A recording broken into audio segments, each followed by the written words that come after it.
Hi, Teresa Purkis here. I will be doing a reading from my latest novel, And Love Will Find Its Way. Chapter 1. Nicole leaned back against the building, one leg planted on the pavement with the other foot bent under her. She smoothed out the small, crumpled piece of paper in her clammy hands and glanced at her watch. 5 more minutes. She gave a silent plea to whoever was listening, whilst the nervous butterflies in her stomach strained for release as her emotions battled within. She could do this. The potential for the happiness she yearned for lay in the next 30 minutes, and so she fought against the overwhelming emotions of fear, sadness, and self-loathing that threatened to disrupt her peace. Her soul asked for redemption, but deep down she was neither worthy nor deserving. Nicole looked towards a coffee house and contemplated her recent life choices. She was 51, for goodness sake, and all her worldly goods were now packed in the back of her small van, parked round the corner. A van where she laid her head at night, that was only just large enough for a single blow-up mattress, lodged between a couple of black bin bags containing her clothes. And each night she secured her battered guitar behind the driver's seat. The dark circles under her eyes testament to sleepless nights. The slamming of car doors and the loud conversations of passing strangers invaded her dreams, and she perceived every noise as magnified out of context. The tight confines exacerbated her sore joints and muscles, but last night she slept through. The strength of friendship faced the ultimate test as an old school friend opened her house, allowing Nicole to shower and stay the night on the settee, safe in the cocoon of her sleeping bag in a house with locked doors. The weight of the tabby cat woke her by lying on her chest, whiskers tickling her chin, and the contented deep rumble of a purr. She smiled at the recollection of the cat patting her face, demanding attention. She couldn't remember her cheek being touched with so much love and affection. Despite legal advice, she'd sold her house across the city to settle her debts. It was the correct decision. She couldn't let her business partner, once best friend, take responsibility for her errors after turning into a foolish, love-struck woman. And even though it made her homeless, Nicole repaid her debts. And the legal cost also made her penniless. Her new nomadic life was a complete departure from a stable past on a post-war housing estate. Nicole closed her eyes and shut herself away from the surrounding hustle and bustle of the street, allowing her mind to relax. Van life was tough, especially for someone her age. She craved security, both emotional and physical. How she yearned for a place she could again call home. Somewhere she could lay her head in comfort, where sleep would take her stress-free through the entire night.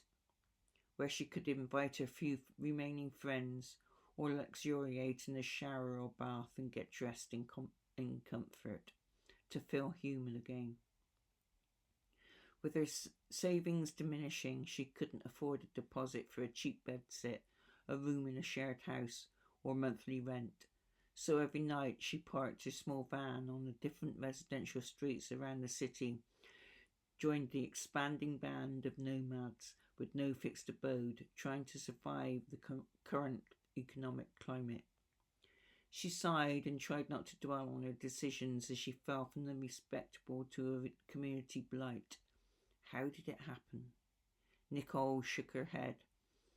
Forever altered were her early morning rituals, where a stroll to the bathroom or frantic run when late was a luxury, where the jets of steaming water invigorated her body, releasing any residual tiredness and stress.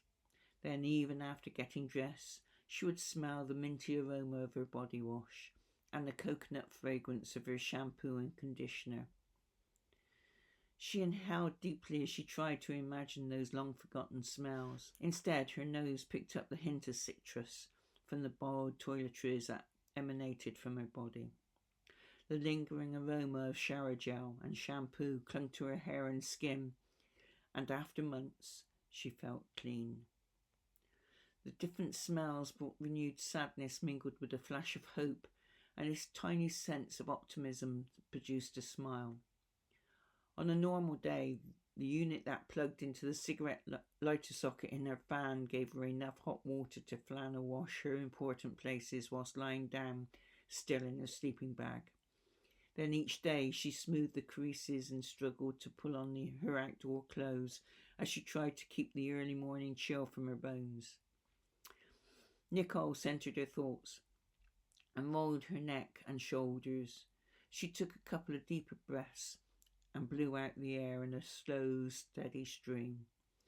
After arriving in the Gloucester Road area on her first walking exploration from where her van was now parked, Nicole noticed the sign in the coffee house window for a cleaner.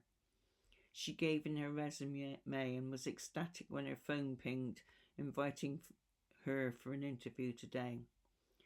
She needed this job, or any job, and if successful, she would rejoin the world. The first step was to earn back her self-respect.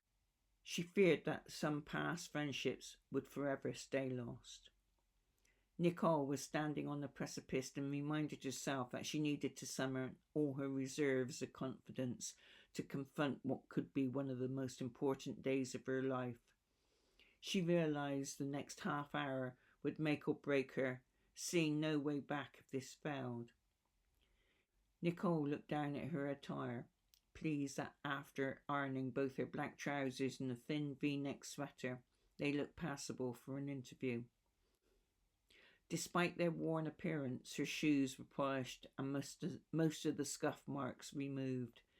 She glanced at her watch and, pushing away from the wall, she crossed the road.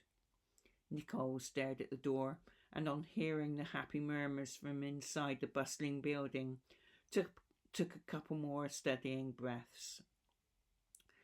The tinkling bell announced her arrival as she pushed open the door.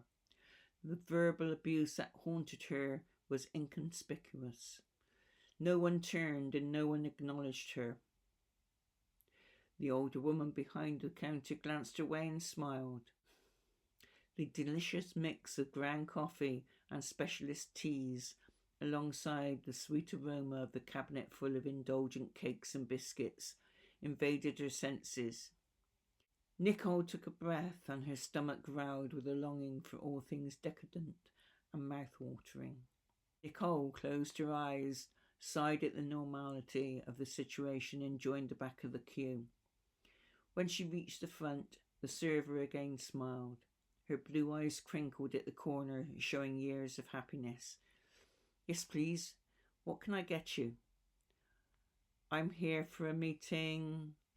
Nicole hesitated as she glanced at the piece of paper gripped in her hand, feeling that if she relinquished her grip on it and allowed the paper to drop from her grasp, her life would flutter to the floor alongside it, walked over and then thrown out with the rubbish.